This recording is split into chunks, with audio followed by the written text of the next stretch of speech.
She thought she could throw more than just cold coffee, like her superiority, right in my face. The crowd froze, phones already streaming her downfall live to the world. Her career, her reputation, it was all unraveling in real time. And me, I just stood there waiting for her to realize that this day was about to change her life forever. But let's rewind to the beginning. The day started off like any other. Marcus Bryson, former elite soldier turned security guard, was on duty at one of the busiest tourist spots in the city. He's 32, built like a linebacker, and trained to stay calm no matter what chaos is unfolding around him. You'd think his job would be intense, but honestly, most of the time, it's more like babysitting tourists. He spends his days smiling for selfies, listening to the same tired jokes over and over, and standing as still as humanly possible. Today wasn't supposed to be any different. The sun was out, the city square was packed, and tourists were swarming like bees around the landmark. Kids were pointing at Marcus like he was a wax figure, their parents whispering things like, "Look, honey, he doesn't even blink." One guy with a ridiculous Hawaiian shirt decided to test his theory by waving a hand obnoxiously close to Marcus's face. Marcus didn't flinch. He never does. Years of military training had conditioned him to stay focused. To him, it was all part of the job. The crowd could take their pictures, make their comments, and move on. He just had to keep standing, keep waiting. But today, fate had other plans. Enter stage left, Karen Woods. Now, let's talk about Karen for a second. She looked like she had just stepped out of some upper-middle-class suburban drama. You know the type, mid-40s, short bob haircut, designer sunglasses perched on her head like a crown. She walked with that "I own this place" energy, chin held high as if the sun existed, purely to light her path. Next to her was her friend, a quiet woman who clearly regretted agreeing to this little outing. The friend trailed a few steps behind Karen, nervously fidgeting with her phone, as if she already knew that something embarrassing was about to happen. Spoiler alert, she was absolutely right. Karen strutted into the square, her heels clicking on the cobblestones like a countdown to trouble. She scanned the area with narrowed eyes and sighed dramatically, loud enough for everyone within a 10-foot radius to hear. "These places are so overprotected these days," she declared, tossing her purse over one shoulder. Her voice had that grating, holier-than-thou tone that instantly turned heads. "I mean, honestly, do we really need guards for a bunch of statues? Some people need to learn their place." Marcus heard it. Of course he did. He hears everything. But he kept his expression neutral. He wasn't about to get dragged into someone's midlife power trip. Unfortunately, Karen wasn't done. She locked eyes on Marcus like a predator sizing up its prey. There was a spark of challenge in her gaze, as if she'd just decided that he was going to be the next item on her list of complaints. "Why is he just standing there like that?" she muttered, loud enough for her friend to hear. The friend shifted uncomfortably, glancing between Karen and Marcus. "Maybe we should go check out the other side of the square," the friend suggested, clearly hoping to avoid a scene. Karen waved her off. "Oh, come on, I'm just curious. He's not even moving." "What, did they train him to be a statue?" She strutted closer, each step deliberate and slow, like she was savoring the moment. The crowd nearby started to take notice. A few people paused mid-conversation, sensing that something was about to go down. Karen stopped directly in front of Marcus, tilting her head with a smirk. "Hey, you, yeah, you with the serious face. Why are you just standing there? Are you even allowed to talk?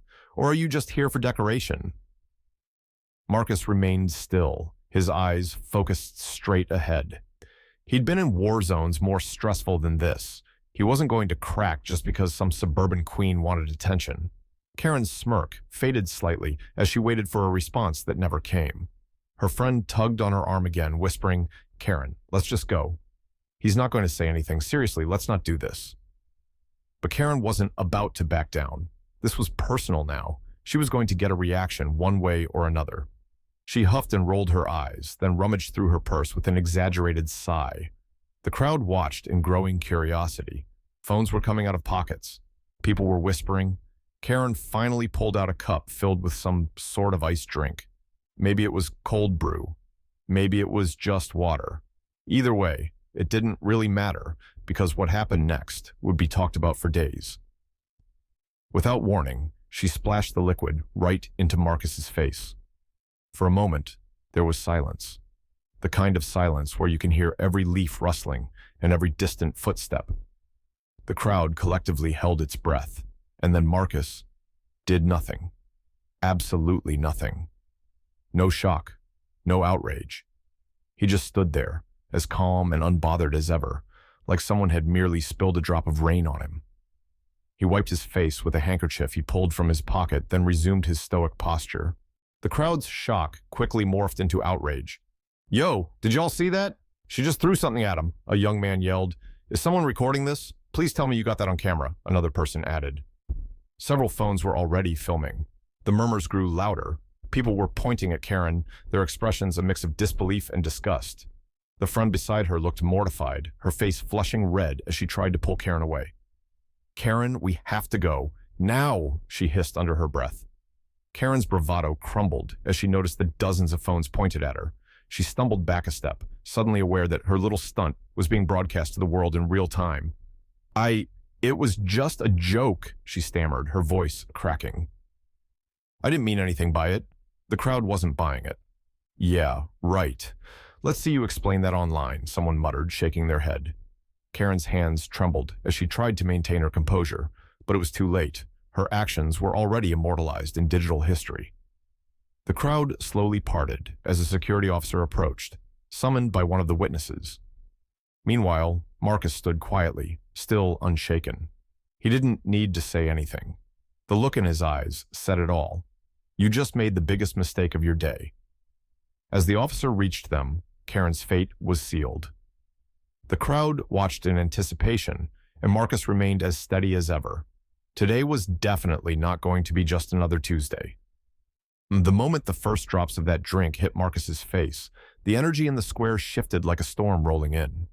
Gasps rippled through the crowd, and for a few seconds, no one moved. It was like everyone collectively froze, their brains trying to process what had just happened. Then, almost in unison, phones shot into the air. People scrambled to record, whispering to each other as if they couldn't believe that they were witnessing this in real time. Tourists on the outskirts of the square craned their necks to get a better look, while those closer to the scene had already hit the Go Live button on their social media accounts. Marcus, meanwhile, stood exactly as he had before, calm, composed, like he hadn't even noticed the liquid now dripping from his chin. "Did you all see that? Oh man, she's done," a young man called out, laughing nervously. His phone was aimed directly at Karen, and you could hear the excitement in his voice. "This is going viral for sure." Karen's face paled faster than a sunset in fast forward. The cocky bravado she had flaunted just moments ago melted away, replaced by something raw and panicked. Her eyes darted around, taking in the dozens of cameras locked on her. For a woman used to being in control, this was a nightmare scenario. She wasn't just the center of attention. She was the star of a scandal that had already started writing itself in the public eye. Okay, can everyone just relax?" she stammered, forcing a smile that didn't quite reach her eyes. Her voice cracked slightly, betraying the fear simmering beneath the surface. "It was a joke, just a misunderstanding. No need to overreact." Overreact? That word hit the crowd like fuel to a fire. Murmurs of disbelief turned into full-blown outbursts. "Overreact? Lady, you just assaulted a man for no reason," someone yelled. "Apologize," another voice chimed in from the back. Karen's friend, the one who had tried to steer her away earlier, tugged urgently at her arm. "Karen, seriously, we need to leave. Now!" Karen brushed her off, shaking her head. She was trapped between two terrible options: stay and face the growing anger of the crowd, or walk away and look even guiltier on camera. The walls were closing in, and she knew it. Meanwhile, Marcus hadn't said a word. He didn't need to. His presence alone was enough to command the scene. His posture was steady, his gaze focused, yet somehow distant, like he was mentally somewhere far away from this chaos. If he was angry, he didn't show it. To the crowd, his silence was both awe-inspiring and a little unnerving. That calm was soon interrupted by the arrival of the police. Two officers, alerted by the commotion, made their way through the crowd. Their presence only heightened the tension. Cameras swung in their direction as the crowd parted to let them through. "Officers are here. This is about to get real," someone whispered nearby. The taller officer, a man in his late 40s with a sharp, no-nonsense expression, approached Marcus first. He assessed the situation quickly. Marcus standing stoically, Karen looking like a deer caught in headlights, and an increasingly hostile crowd surrounding them. "Sir, are you all right?" the officer asked, his tone professional but concerned. "I'm fine," Marcus replied evenly, his voice steady as a drumbeat. He didn't move a muscle except to slightly nod his head in acknowledgement. The officer's gaze shifted to the damp spot on Marcus's uniform. "Do you want to file a report?" That looked like an assault. The word hung in the air. Assault. It wasn't just a word. It was a label that could change the course of Karen's day, her week, maybe even her life. You could almost hear the gears turning in her mind as she processed what was at stake. No, it wasn't like that," Karen blurted out, stepping forward. She raised her hands defensively, as if trying to physically push the word out of existence. "I didn't mean to hurt him. It was just a—" "Karen," her friend whispered harshly, her voice low but urgent. "Stop talking." But Karen couldn't stop. "Look, I didn't think anyone would take it seriously. It was a joke, I swear." The officer arched an eyebrow, clearly unimpressed. He glanced back at Marcus. "It's your call, sir. We can take her in, or we can handle this another way, but you don't have to let it slide." For a moment, the crowd held its breath. Everyone wanted to know what Marcus would do. Would he press charges, demand justice? Karen seemed to shrink under the weight of that possibility, her gaze fixed on Marcus with a mixture of fear and desperation. Then, in a move that caught everyone off guard, Marcus shook his head. "No need for that," he said simply. "I'm not looking to ruin anyone's day." The tension in the air shifted again, this time to one of cautious relief. Karen's shoulders sagged, but before she could celebrate too soon, Marcus continued. "But," he added, his voice firm now, "she needs to apologize. Not just to me, to everyone here, publicly." Karen froze again. The word apologize seemed to echo in her mind like a distant alarm. She swallowed hard, her throat suddenly dry. The crowd murmured in agreement, and someone near the front crossed their arms expectantly. "Yeah, apologize," a woman said. "We're waiting." Karen's eyes flicked from face to face, searching for any sign of sympathy. She found none. Slowly, she stepped forward and cleared her throat. I'm sorry," she muttered under her breath. "Did anyone hear that?" a voice called out sarcastically. Sounded like a whisper. Karen winced. She took a deep breath and tried again, louder this time. "I apologize. What I did was wrong, and I shouldn't have acted that way." The crowd remained silent for a moment, processing her words. Then, in an almost synchronized fashion, people started clapping, some genuinely, others with a hint of mockery. Karen's face flushed with embarrassment, but at least the worst seemed to be over. The officer nodded approvingly and turned back to Marcus. "You sure you're good? We can escort you to the medical tent if you need." "I'd appreciate that," Marcus replied. He glanced once more at Karen, his expression unreadable before following the officers through the crowd.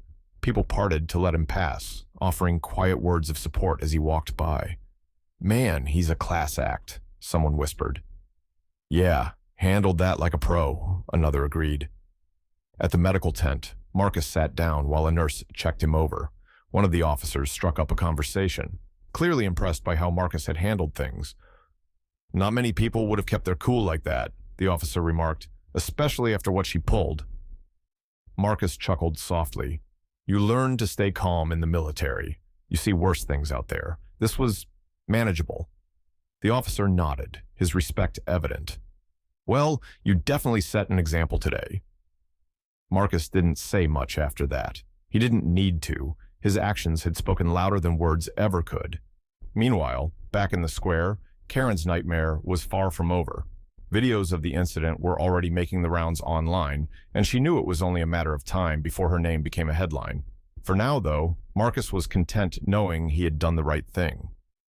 As he stood to leave the tent, he could already hear the whispers of a new story spreading, one about dignity, patience, and the power of staying calm in the face of chaos. The next morning, Marcus is halfway through his usual workout routine, push-ups, sit-ups, the whole deal, when his phone buzzes relentlessly on the counter. He ignores it at first, figuring it's just another wave of notifications. Ever since the incident yesterday, his social media accounts had blown up. People from all over the world were sending messages, tagging him in posts, and sharing their thoughts on what had happened. But when the buzzing doesn't stop, Marcus finally picks it up. It's an unfamiliar number, so he hesitates for a moment before answering. "Marcus Bryson speaking," he says, catching his breath. "Mr. Bryson, good morning. This is Brian Miller from Spotlight Today. You've probably seen the coverage of yesterday's incident. I'm sure your phone's been blowing up." The voice on the other end chuckles nervously. Marcus raises an eyebrow. Oh, he's seen the coverage, all right. The internet had taken that one moment and run with it, creating a whirlwind of memes, reaction videos, and news articles. Karen Woods had officially joined the ranks of infamous Karen incidents. "I've noticed," Marcus replies, his tone calm but direct. "Well, we'd love to do an exclusive interview with you," Brian continues, his excitement barely contained. "Not just about the incident itself, but the larger issues it highlights. Your composure and professionalism have inspired a lot of people, and we think your perspective could really make an impact." Marcus pauses, thinking it over. He's not a fan of public attention, but he knows this is bigger than him now. This isn't just about a viral moment. It's about addressing the deeper issues, bias, entitlement, and how people of color are often treated in public spaces. "All right," he says eventually, "but if we're doing this, I want it to be about more than just yesterday. We need to talk about the underlying problems." Brian agrees enthusiastically, and within hours, the interview is set up. The interview is a hit. Marcus speaks with clarity and passion, sharing not only his experience from the previous day, but also stories from his time in the military, and how those experiences shaped his ability to remain calm under pressure. He emphasizes the importance of empathy and awareness, calling on society to reflect on how ingrained biases can lead to situations like the one he faced. The internet eats it up. Clips from the interview go viral almost instantly, with captions like, "Marcus Bryson, the calm we all need," and "How to handle hate with dignity." Support pours in from across the globe. Celebrities retweet his story, non-profit organizations reach out, and strangers flood his inbox with messages of gratitude and admiration. Meanwhile, Karen is having the worst 24 hours of her life. Her face is plastered across every social media platform imaginable. Memes flood the internet. Some of them even have her infamous line, "It was just a joke," written in bold text over exaggerated cartoon versions of her. The nickname Cold Brew Karen starts trending, and let's just say it's not flattering. Her phone won't stop buzzing, but these aren't supportive messages. Friends, colleagues, and even distant acquaintances are distancing themselves from her. Her boss calls her into his office that afternoon. "Karen," he starts, folding his hands on the desk, "I need you to explain what happened yesterday. We've had complaints, and the company's image is, let's just say, it's taken a hit." Karen squirms in her seat. "It's not as bad as people are making it out to be. The internet exaggerates everything. It was a misunderstanding. Karen, there's video footage, multiple angles. You need to take responsibility." Karen feels the walls closing in again. She nods silently, realizing that this mess isn't going away anytime soon. After the meeting, she sits in her car for a long time, staring blankly at her phone. In a rare moment of self-awareness, she finally acknowledges the truth. She needs to make things right, and there's only one person who can help her do that. Later that day, Marcus receives another unexpected call, this time from Karen herself. "Marcus, hi. I know I'm probably the last person you want to hear from," she begins awkwardly, "but I really need to talk, in person, please." Marcus doesn't respond immediately. Part of him wonders why he should even bother. She made her choices, and now she's facing the consequences. But then again, if people never got a second chance, what kind of example would that set? "All right," he says after a long pause. "Let's meet. Tomorrow morning, at the community center on 5th Street. Karen agrees, relieved, but still nervous. The next morning, Marcus arrives at the community center early. It's a modest building with bright murals painted along the outside walls, depicting scenes of unity and hope. He often volunteers here, helping run workshops on conflict resolution and community leadership. Today, though, he's here for a different kind of conversation. Karen shows up a few minutes later, looking much less put together than usual. Gone are the designer clothes and the smug confidence. She's just human. Vulnerable. "Thanks for agreeing to meet," she says quietly, fidgeting with her purse strap. Marcus nods, gesturing for her to sit. "All right, talk." Karen takes a deep breath. "I messed up. I acted out of ignorance and pride, and I hurt people, especially you. I didn't realize how deep my biases ran until the entire world called me out on it." She pauses, searching his face for a reaction. Marcus remains calm but attentive. "I'm truly sorry," she continues, "and I want to do better, but I need guidance. I know I can't undo what happened, but maybe I can make things right by helping others avoid the same mistakes." Marcus studies her for a moment. He's heard a lot of apologies in his life, but something about this one feels different. It's not perfect, but it's sincere. "You're willing to put in the work?" he asks. "Yes," Karen nods firmly. "Whatever it takes." Marcus leans back slightly, considering her words. "All right, there's an initiative we run here at the center. It's focused on educating people about bias and promoting empathy. If you're serious, you can start by volunteering." Karen blinks, clearly surprised by the offer. "Really? You'd trust me to—" "Trust is earned," Marcus interrupts gently. "But everyone deserves a chance to learn and grow." Karen smiles faintly, a spark of hope returning to her eyes. "Thank you. I won't let you down." In the following weeks, Karen becomes a regular at the community center. She works alongside Marcus and other volunteers, participating in workshops and outreach programs. Slowly but surely, she starts to rebuild her reputation, not through words, but through actions. Marcus, meanwhile, receives an offer to become a conflict management trainer for a national nonprofit. His story continues to inspire others, proving that dignity and resilience can be powerful tools for change. At a community event, one of the attendees chuckles quietly and says, "If you told me that Karen Woods would be one of our biggest allies, I'd have laughed in your face. But hey, people really can change, huh?" Marcus nods thoughtfully. "Yeah, sometimes they do." The story of Marcus and Karen becomes a testament to growth, redemption, and the possibility of understanding, even in the most unexpected circumstances. How would you have handled the situation if you were in Marcus's shoes? Do you think he made the right choice by forgiving Karen? Share your thoughts in the comments. Let us know what you would have done. Have you or anyone you know experienced something similar? Let's start a conversation. Don't forget to leave a like if this story resonated with you, and spread the message by sharing it with others. This story was created to shed light on important social issues and inspire positive change. Together, we can make the world a better, more understanding place.